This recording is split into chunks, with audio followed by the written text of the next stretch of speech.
I heard all these complicated acronyms and words, the meaning of which I had no idea. I remember thinking to myself, what does DDU 360 and LNG and DPV mean? Despite all the confusion, working at the pharmaceutical company Trellis ended up being one of the best learning experiences in my life. Trellis is a company that specializes in incorporating drugs into silicone to make innovative devices for consistent and reliable drug release.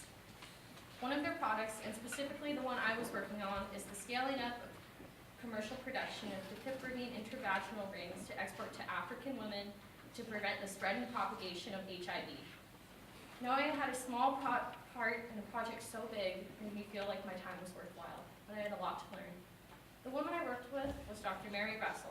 I had been emailing her before my project even started, and in fact, 2 days before prom started, she gave me a 68-page technical report, and I was very stressed out after that.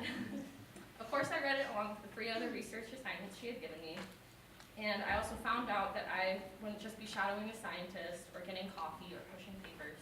I had a real job to do. The first day I got there, I was taught one of the most valuable lessons anyone had ever taught me. As Dr. Mary was introducing me to everyone in the building, she told me to take notes on what everyone does. I did so, but I didn't realize it wasn't making a lasting impression.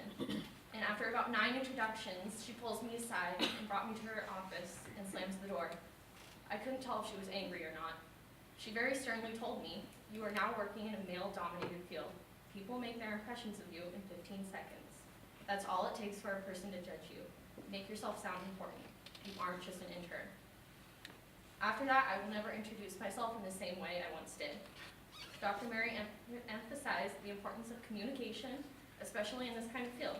She helped me refine my understanding skills and taught me how to display self-confidence. Personally, I knew I needed some work on these skills, so this was incredibly valuable.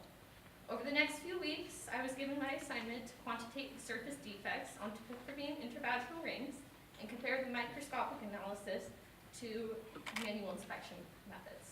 Dr. Mary taught me about safety around drugs and how the FDA has created misleading perceptions about drugs.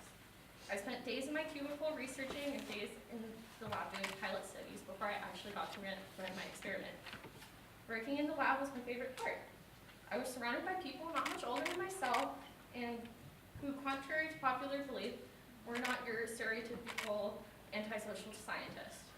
The manager in the lab always had the Pandora radio set to Van Halen and today's hits, and it was normal for the scientists to be doing a little dance while they did their own experiments and tests. I was also able to gain some valuable advice from many of the scientists who had only graduated a few years earlier about what is to come in college. My experience with Trellis has taught me so many valuable lessons, and I'm so glad I took the risk and became the youngest to ever work there.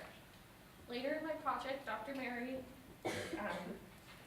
told me it's very important not just to be book smart, but to have common sense, and how some of the students she taught while being a professor were incredibly smart in taking tests, but not in a real-life situation.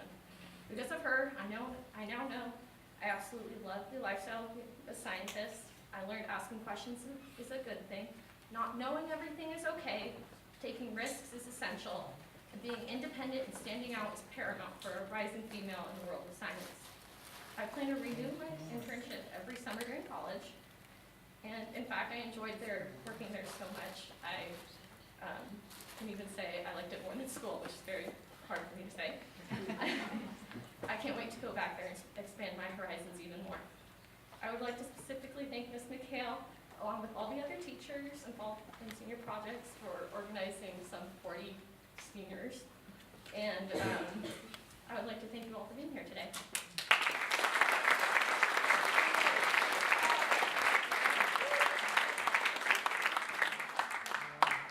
Questions, Ms. Seaver?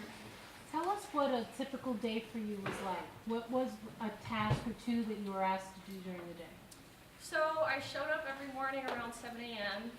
and during the first week I did a ton of research. And I actually really liked this for some reason. And I was actually very interested in the things I was learning. And I learned how clinical trials go on, what the FDA does, and how it can be kind of misleading. And during my second week, I learned how to use a Keyence 5000 microscope, which is a microscope that can take like a 2D image and put it on a big computer screen, and you can analyze it in 3D. And so I took the rings, and I would look at a surface defect, like zoom in on it, measure it any way I could, and then make spreadsheets, basically. And at the end, I presented my findings to the company. Any more questions? Just out of curiosity, how were you introducing yourself, and how did she suggest you should introduce yourself as a strong female? Okay, so I was meeting the president of the company, and I go up and I shake his hand, and it had been his first week too. And he was like, oh, I'm not the newbie anymore, I've got someone follow me. And I introduced myself with my nickname, which is Lexi, and she pulls me aside and says, no, you're not doing that anymore. Your name is Alexis Yabsley.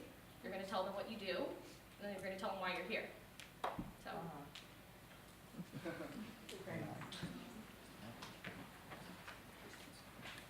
Did you learn anything about how being around the hormones being put in the ring can affect the workers and whatnot?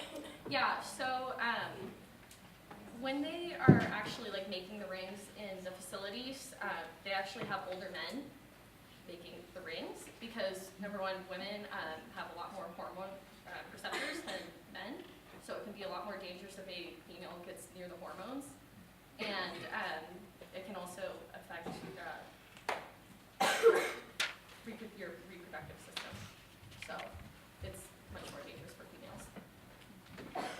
Sounds like you found a love to continue research.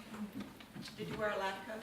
Yeah, I got to work in a clean room, a white room, and the lab was really fun.